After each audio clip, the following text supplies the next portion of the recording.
قرآن کریم میں بیان شدہ واقعات اور قصص میں سب سے بڑا قصہ موسیٰ علیہ السلام کا ہے۔ آپ اللہ کے اولو العزم رسول تھے۔ آپ کا قصہ قرآن کریم کی 73 سورتوں میں جا بجا پھیلا ہوا ہے۔ 73 سورتوں میں پھیلے ہوئے قصے کو یکجا کرنا آسان کام نہیں۔ ایسے واقعات کی جزیات کو قرآن و حدیث کی چھلنی میں سے گزارنا انتہائی ضروری ہے۔ تو آئیے سنتے ہیں قصہ سیدنا موسیٰ علیہ السلام کا۔ اللہ تعالی سورۃ القصص آیت 1 تا 3 میں فرماتے ہیں، شروع اللہ کے نام سے جو بڑا مہربان نہایت رحم والا ہے۔ تا سین میم، یہ روشن کتاب کی آیات ہیں۔ ہم آپ کے سامنے موسیٰ اور فرعون کا صحیح واقعہ بیان فرماتے ہیں ان لوگوں کے لیے جو ایمان رکھتے ہیں۔ ان آیات میں اہل ایمان کے لیے نصیحت اور یاد دہانی ہے، جبکہ انہی آیات میں فاسق، نافرمان اور کجراؤ لوگوں کے لیے ڈراوا اور وعید ہے۔ فرعون یعنی ولید بن مصعب بہت جابر اور ظالم شخص تھا۔ ظلم و جبر کی ان آخری حدوں کو پہنچ گیا تھا جن تک شاید انسانوں میں سے کوئی بھی نہ پہنچا ہوگا، یہاں تک کہ اس نے رب ہونے کا دعویٰ کر دیا۔ وہ اللہ تعالیٰ کا انکار کرتے ہوئے کہا کرتا تھا۔ فرعون کہنے لگا، اے درباریو، میں تو اپنے سوا کسی کو تمہارا معبود نہیں جانتا۔ کہنے لگا، تم سب کا رب میں ہی ہوں۔ اس نے الوہیت اور ربوبیت دونوں میں اللہ تعالی سے جھگڑا کیا۔ یقیناً فرعون نے زمین میں سرکشی کر رکھی تھی اور وہاں کے لوگوں کو گروہ گروہ بنا رکھا تھا اور ان کے ایک فرقے کو کمزور کر رکھا تھا اور ان کے لڑکوں کو تو ذبح کر ڈالتا تھا اور ان کی لڑکیوں کو زندہ چھوڑ دیتا تھا۔ بلا شک و شبہ وہ تھا ہی فساد کرنے والوں میں سے۔ اس نے لوگوں کے گروہ اور جماعتیں بنا رکھی تھیں۔ فرعون کے زمانے میں بنی اسرائیل سب سے حقیر اور کم درجہ قوم تھی۔ فرعون نے انہیں حد درجے ذلیل اور بے عزت بنا رکھا تھا۔ سبھی کو معاشرے میں نچلے طبقے میں شمار کیا جاتا تھا، جبکہ مصر میں یہی لوگ شاہانہ زندگی گزارا کرتے تھے۔ فرعون نے اعلان کرا رکھا تھا کہ بنی اسرائیل سب کے سب غلام ہیں۔ وہ ان سے زر خرید غلاموں کی طرح مزدوری لیا کرتا تھا۔ ان کی عورتوں سے لونڈیوں باندیوں جیسا برتاؤ کیا جاتا تھا۔ وہ جو چاہتا تھا ان سے کرتا تھا۔ اس نے یہ حکم اپنی رعایا میں عام دے رکھا تھا۔ مصر کے باشندے اعلیٰ درجے کے لوگ سمجھے جاتے تھے، وہ قبطی کہلاتے تھے۔ فرعون نے بنی اسرائیل کو غلام اور محکوم بنا رکھا تھا اور اس نے ان میں سے ایک فرقے کو کمزور کر رکھا تھا۔ بنی اسرائیل اس ذلت سے نجات پانے کا انتظار کر رہے تھے، اور اس کی وجہ یہ تھی کہ انہیں ایک بشارت ملی ہوئی تھی۔ اس کے مطابق ان کا نظریہ تھا کہ فرعون کے گھر سے ایک بچہ نکلے گا جو انہیں نجات دلائے گا، اور یہ بھی بیان کیا جاتا ہے کہ یہ بشارت انہیں اس طرح ملی تھی کہ خود فرعون نے خواب دیکھا تھا کہ بیت المقدس سے آگ نکل کر مصر کی جانب بڑھتی چلی آ رہی ہے۔ وہ آگ مصر میں موجود تمام لوگوں کو جلائے ڈالتی ہے، مگر اس آگ سے بنی اسرائیل کے گھر محفوظ رہتے ہیں۔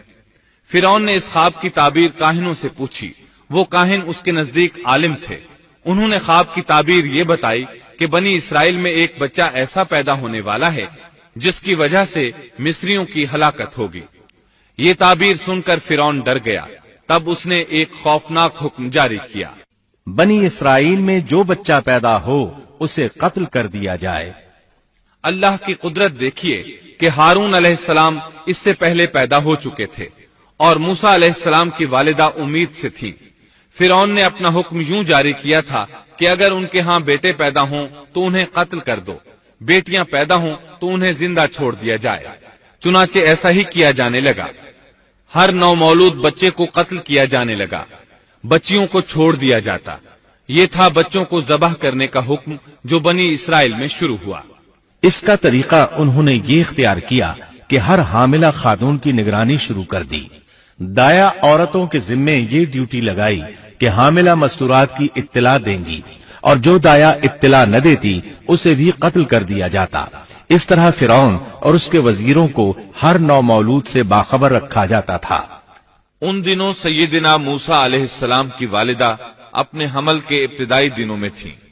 انہوں نے اس بات کو چھپائے رکھا اور دایا کا کام کرنے والی عورتوں سے بھی خود کو چھپائے رکھا، یہاں تک کہ درد ذہ کا وقت آ پہنچا اور انہوں نے بچے کو جنم دیا۔